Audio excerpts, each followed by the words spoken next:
Well, hello everybody.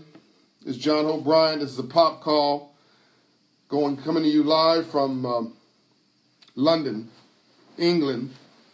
I've got a message for the CEO of British Airways, who's sleeping right now, I'm sure, because it's the middle of the night. So we're going to communicate through Facebook Live, and hopefully he gets the memo, and his people get a little support. I'm John O'Brien, Chairman CEO of Operation Hope, America's first nonprofit financial services network for the poor, the struggling class, the teetering class, folks with too much month at the end of their money. We're the largest nonprofit financial services. Hey, Jael Priester. We're the largest nonprofit financial services network in the country, in the United States of America, the largest in the U.S. Mr. Cruz, if you don't know who we are, I'm also an entrepreneur, an author, advisor of the last 3 U.S. presidents. You can easily search my name if you need some additional background. Hey, Nadine Williams signing in, Steve Meese, Chibuzo signing in, all of you guys signing in from around the U.S. and around the world. Even if somebody might be signing in from here in the UK where it's 3 in the morning. Mr. Cruz, you're winning battles and losing wars. You are well on your way to destroying an amazing brand that has served Britain and the world so well, British Airlines. So let me give you my personal story. And I do this very rarely, but I build brands from nothing. I came from nothing. I came from Compton, California, was homeless for 6 months of my life. Built, Sergio Ward, John Hope 2020, thank you very much. Hey, Nicole from Mississippi. Hey, Robert Stanley. Built something from nothing from Compton, California, South Central LA. And now we control and run almost 40 different brands, different companies around the world, for-profit and non-profit, doing well by doing good. And while I don't have the hundreds of thousands of employees that are associated with British Airways, every one of my employees is important to me, and I built it from nothing myself. Okay, so let's jump into this conversation. I traveled for a very important meeting to Norway from Atlanta on Monday, and I checked my bag in the British Airways, buying, I'm going to say for this point, for this conversation, a business class seat. Okay, and normally I have to travel coach and just upgrade, but whenever I travel internationally, my board wants me to be in the upper cabin for security reasons and other reasons. So bought a business class seat, not a cheap ticket. Hey, Sandy Lewis, changing lives. Thank you very much. We bought this ticket, and I took my bags to the airport, and like a good boy, went there early and checked in.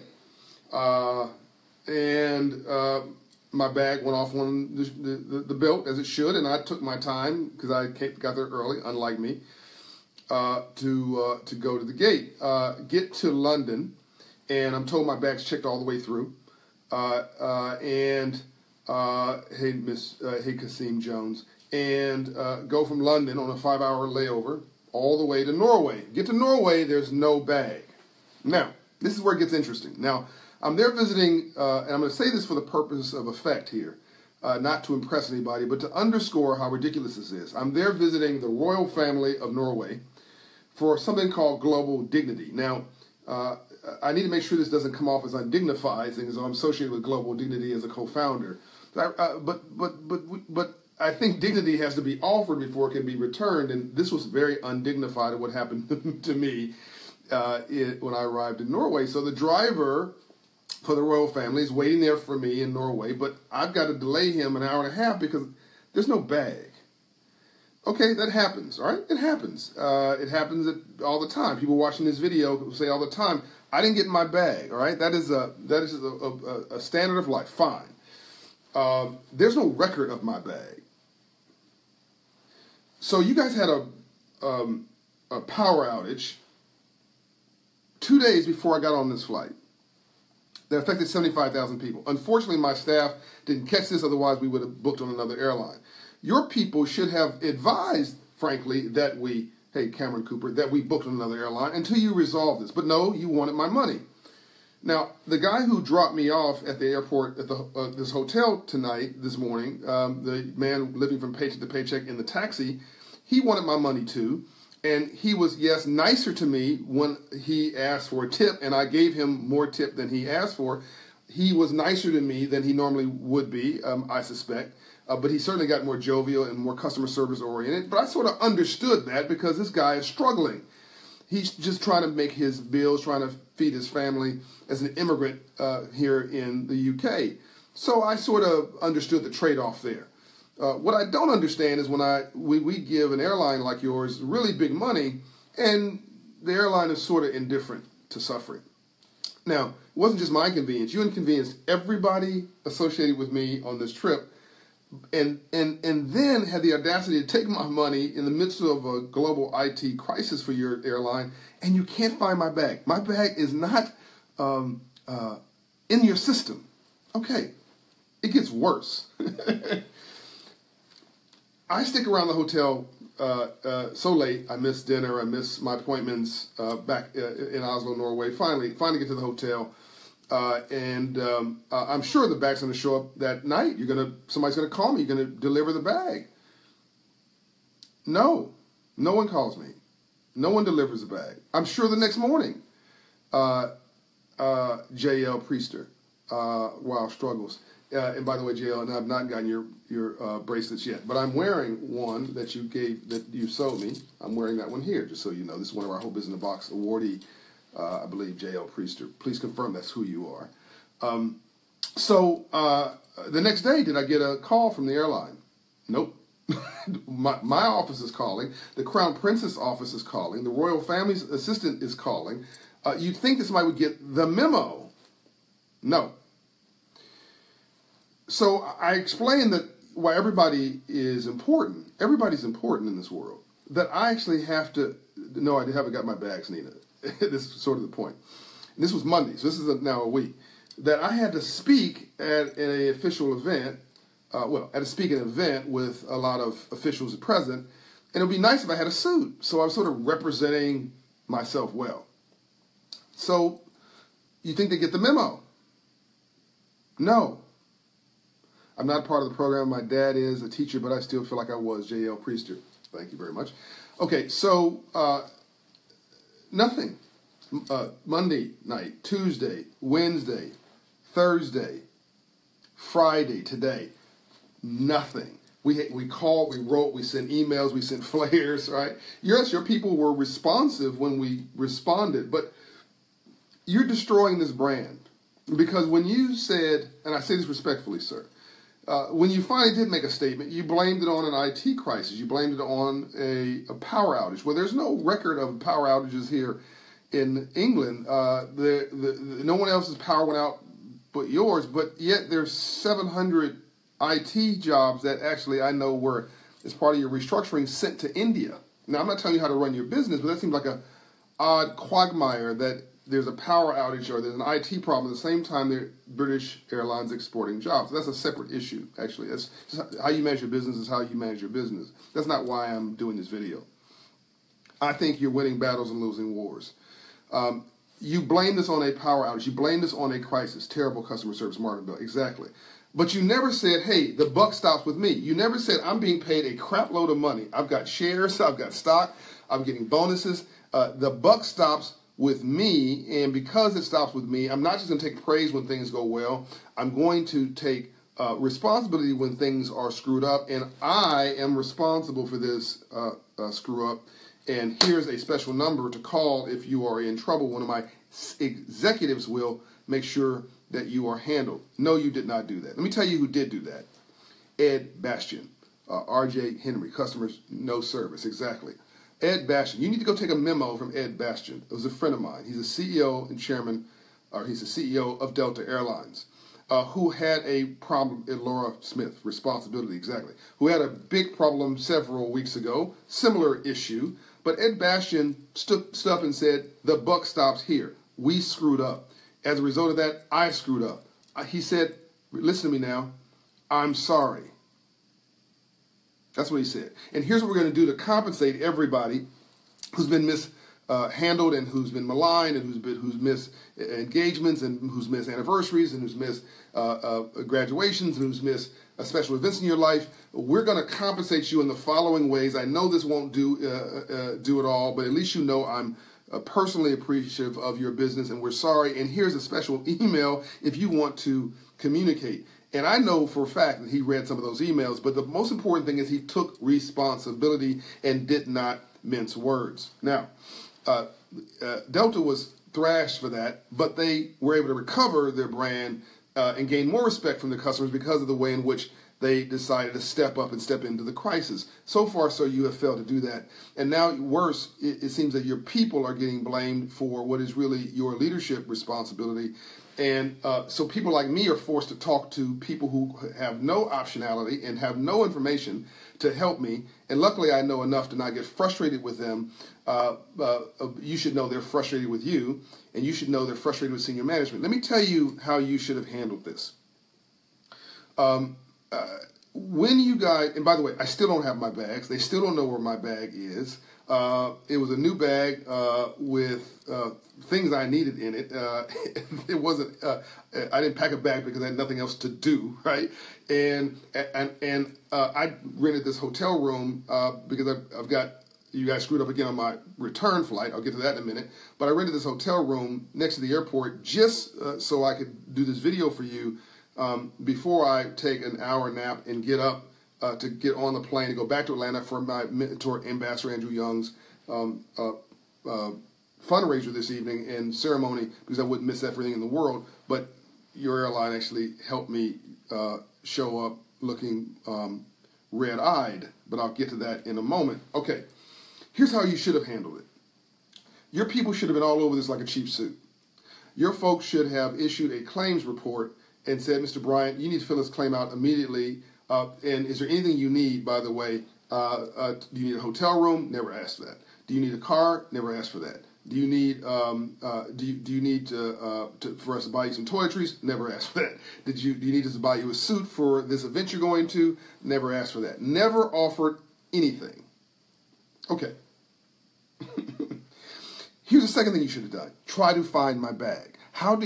This was not, I mean, I love Africa. I love the world, right? But this wasn't some third world country. It wasn't like, we're not talking about Zimbabwe. We're not talking about Sudan. I understand if my bag was lost in the Sudan. I understand if my bag was lost in Mexico even. This was Atlanta to the UK to Norway. 3 of the wealthiest countries in the world, and you lost my bag and there's zero record of it. In the upper cabin, which means I'm paying you a lot of money to lose my bag and to disrespect me. You'd think that somebody would get the memo and say, you know what, we lost this bag, we have no record of it, we screwed up, let's now do something extraordinary. We can't get the guy his bag. Let's send up delivery. Now, they didn't know that I was there. They didn't know that I was there as a guest of the royal family. You'd think that you didn't want the royal family to think ill of you. People are not that smart. You think that here's what I would do. Send a basket. We're sorry. Messenger, find out my size. Messenger a suit. Messenger a shirt, a tie.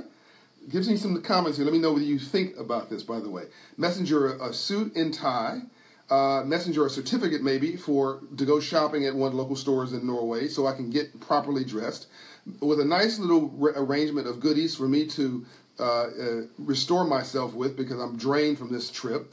With a nice personal note from somebody in senior management. Marvin Bell says, I agree. We are sorry for this inconvenience. There's no excuse for it. By the way, here's a special VIP number behind Mr. Bryant's bag, hashtag. Exactly. Here's a VIP number for you to call to talk to somebody real, not a computer, not an email address, not an automated system, not somebody in India, not somebody in Pakistan. God bless people in India and Pakistan, but I don't want to talk to somebody in India and Pakistan. I want to speak to somebody in London where my dang on bag is probably sitting in a room somewhere. So here's a number for you to call if you have any questions, and we are on this. Know that we are on this. Now, I still would have been frustrated about my bag, and I do understand this is a high-class problem. I do understand there are people who are starving in the world, and there are other worse things in the world than me losing my bag, but that does not make the fact that my bag is lost any less inconvenient to me. And you should have shown some compassion. See, it's not what life does to you, it's how you respond to it. Life is 10% what life does to you, and 90% how you choose to respond to it. The only question is, did they respond to you? Sean White. No, they didn't. They haven't done anything. Nothing. Zero. Everything's on me at the moment. Everything. I'm paying for everything. I'm paying for this hotel room right now. I'm paying for this broadcast I'm doing with you. They haven't offered anything, and luckily I can afford it. But this is crazy. So I'm getting so at least I would have known if you had done this that you actually are compassionate and you're concerned about me. But no, I'm up at 3 a.m. doing this video while you, the CEO, I'm sure, asleep, sound asleep, getting a great night's sleep. You and all of your senior management team are getting a great night's sleep. Where I was with your workers about an hour ago, who are desperately trying to answer questions for people, and these are people who are working from paycheck to paycheck, desperately trying to answer questions for people for things that they have no responsibility for. Meanwhile, an airline that was committed to customer is king for years is now being viewed as cash is king, meaning you want to save money at any expense, and you want to make money no matter what, and you don't really seem to care about your employees or your customers as a priority. And certainly, I don't feel like you care about me. And for anybody who says, well, but British Airways is a big airline, they'll always be big. They have 56% of all the air traffic out of London. IBM was the biggest computer maker in the world at one point. Precisely when Bill Gates went and told them, sir, the future is software, not hardware, the CEO said, sir, young man, who do you think you are? I'm the CEO of the biggest computer company in the world. You can't come here and lecture me. Well, Bill Gates went and started Microsoft, and after he was fired from IBM, which can now buy the computer laptop division of IBM 100 times over or more. The world does change. When Blockbuster said to Netflix, "You're an irritant," we have market share. We're the biggest, baddest company for entertainment, home entertainment in the country, arguably at the point in the world. And when they had an opportunity to buy Netflix, they disrespected them and wiped them, sort of waved them away. Well, Blockbuster filed bankruptcy, and Netflix is thriving because they listen to their customer. They understand that God gave you 2 ears and 1 mouth, so you listen twice as much as you talk, and they had some humility. I would suggest you gain some humility, sir. I read an article in the Financial Times on the plane here that you did, and it was horrible. Okay, your people don't feel good about you. I just talked to them. I talked to 4 different employees from 4 different departments, and none of them feel good about how you're running this company. You're driving it into the ground. And I've told my staff at my office, do not book me on this airline again unless there is literally no other choice. So you've now lost me, which is hard to upset. I'm actually very difficult to upset. You've now lost me as a customer, unless I'm desperate. Okay, and I will fly Delta all day and all night because everybody makes mistakes, but at least they own them at the top. So I've just told you had a problem. I just told you how to solve the problem, so you don't think I'm just complaining. And I'll tell you something else. I tried to leave Norway and I had this great day. I raced. The last day I was in Norway, auto raced and won my race, and I was juiced about going back home to be with Bastian and so on and so forth. Get to the airport, no notice from anybody. First of all, you still can't find my bag. No notice from anybody. Get to the airport, and the flight's delayed. Not 10 minutes, not 30 minutes. No, the flight's delayed 4.5 hours. And I asked your people, well, can they keep the club open, for business class customers? We keep the club open to match when the flight's delayed so that we're not sitting like potted plants in the middle of the airport terminal. The answer was no. We cannot and we will not keep the lounge open. The employees are going to go home. It's unbelievable. Now, luckily, the lounge did stay open. I think somebody gained some common sense. But you delayed the flight. You were indifferent to my suffering. Did not have a way to connect with the airline that I have to connect with, so I had to go check in separate from that. Still can't find my bag. And your employees are not very happy. And then I had to go check in this hotel and versus not getting a good night's sleep, I just do this video. Where I think I'm being very kind to you, actually. So look, I'm a CEO and entrepreneur. I meet a payroll. I understand building brands and businesses. I make mistakes. We all make mistakes. I threatened to fire myself in 2000 and 13 when I thought that Operation Hope was not living up to its potential. So I understand problems and companies are imperfect, and I am one who is about taking responsibility. I'm encouraging you to find that bone. Because if you don't, you're going to win battles and lose wars. If you don't, you may get through this crisis, but your brand will start to slowly walk away from you, and your business will walk away from you. And people who are like me we won't complain, we won't scream and holler. Most people are not going to do a video. Folks don't have 30 million people watching videos like I've got in this series. This video will probably get 50 to 100,000 views in a few weeks. You don't want, why do you want to frustrate? Why do you want to mess with somebody like me, right? But most people just won't do this. They won't even write a letter to you. They'll just quietly walk away and give business to somebody else who actually cares about them. Businesses that are smart will be rewarded. Truth Montgomery. I'm glad you didn't fire yourself, Vera Cook Moore. Thank you. Businesses that do well will be rewarded. Businesses that treat their customers lousy will shut down. Period. End of subject. Dr. King, Martin Luther King Jr., when he was doing a hang tough, your work to make others successful is the first world problems. Steve Mace, thank you, Steve. When Dr. Martin Luther King Jr., Sarah Suggs just shared the video. Yeah, you guys share this video. I mean, when companies do well, we should commend them. When they screw up, we should send a message that this is not acceptable. You just can't treat people like this and think you can get away with it. You just can't, right? Vote with your pocket. Don't. And to quote Dr. Martin Luther King Jr., he says, "I refuse to finance my own oppression. I refuse to finance my own oppression." So Dr. King was in I think it was Montgomery, Alabama. And the bus company, I think it was Montgomery, Alabama, maybe might have been Birmingham.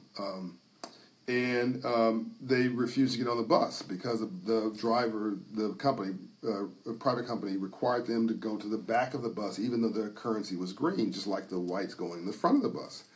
So Dr. King, very dignified, said, "We just won't do that." And it was, of course, Rosa Parks and other women who inspired Dr. King to pay attention to this. There was women before Rosa Parks, by the way, who refused to sit in the back of the bus. It wasn't just Rosa Parks.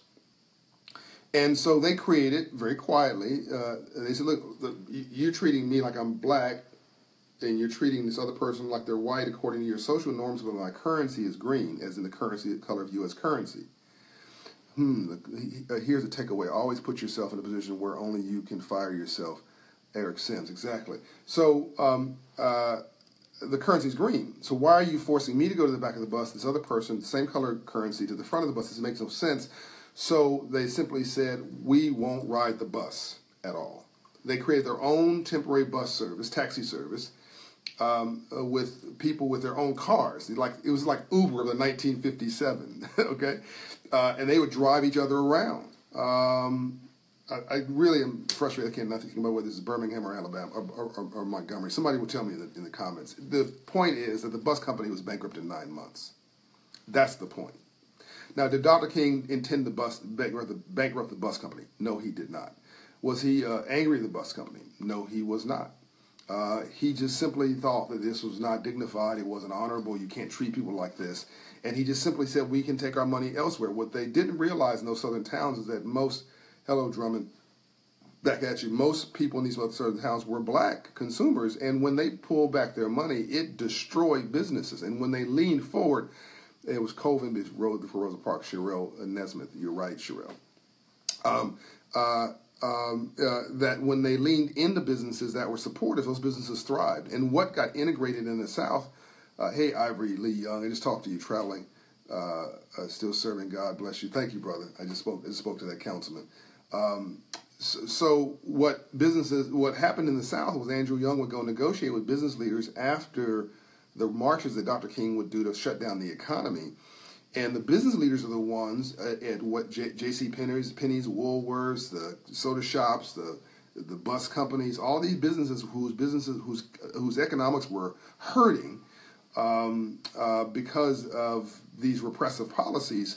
They took down the whites only signs first before government ever did in these southern towns. It was the businesses that integrated the South, and then the mayor and the governor, everybody sort of folded in behind the business people who already made the decision that racism was stupid. and bad for business. And the government sort of came along for the ride. Don't trust me, go do your own research. It was Dr. King setting it up and Andrew Young paying it off. Dr. King would march, shut down the economy, and broadcast it through the media, and it was Andrew Young who come in quietly, take the overalls off, put a business suit on, go on quietly to meet with 100 business leaders in town, and get them to take the whites only signs down from their businesses, and those businesses began to thrive. Many of those businesses began to hire blacks from that neighborhood, and because they hired those from the neighborhood, and those who were customers saw themselves reflected in the businesses that were present in their neighborhood, began to give them more business, and those businesses prospered. So this story of civil rights has always been embedded in the story of civil rights. We just have never teased it out in this way, in the way we're doing with the civil rights movement. And what I'm doing as the founder of Operation Hope, of Hope Inside locations of the spire of the civil rights movement, and what we're doing here and around the world, here in the United States and around the world. So, okay, so that's enough for this message for tonight. I'm going to get an hour's worth of sleep and try this again tomorrow. Let me see if I can take a couple comments before I go. Terry Hall, they shared the video. Good. Love from the Queen in your house. Love Dykes. J.L. Priester, Civil Rights Ambassador. Perfect, exactly. Young people, Civil Rights Ambassadors that Operation was signing up. The silent, dissified customer can do the most damage. They will skew the views of others. As Bridget Sears. Laura Smith, God bless you back. Love you back, JL. Sergio Ward, you inspire me. Okay, thank you very much. That is back at you. Sarah Suggs, sleep well, safe travels. Thank you. All right, I love you guys. I will answer some of the comments tomorrow. This is John Hope Bryant, entrepreneur and philanthropist and civil rights leader and businessman and advisor to governments and author. And at the moment, stranded traveler with no bags, which makes me just like everybody else. Janice Johnson, I hope you're okay and they find your bags. Yeah, it'll work out. But what about all the folks for whom this won't work out, for whom they don't have the flexibility that I do? That's not cool. Yes, and race car driver too, Sergio. Exactly. We won our race today. Hello, Jennifer. Travel safe and rest up. One of our new leaders. Thank you. Addie Bishop. Okay, love you guys. Unbought, unbossed, unbiased, coming to you straight and no chaser from some hotel in London, England.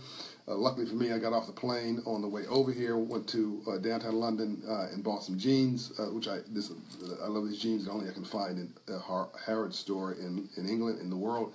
And because of that, I actually had a change of clothes for this week. If I hadn't done that, I'd be really up the creek without a paddle. Coincidence is God's way of staying anonymous. All right, unbought, unbossed, unbiased, coming to you straight, no chaser from the United Kingdom. Love you much. John Hope Bryant. I'll answer some of the questions later. Share this video and send the message to British Airways that they need to treat their people better. They need to treat their employees better.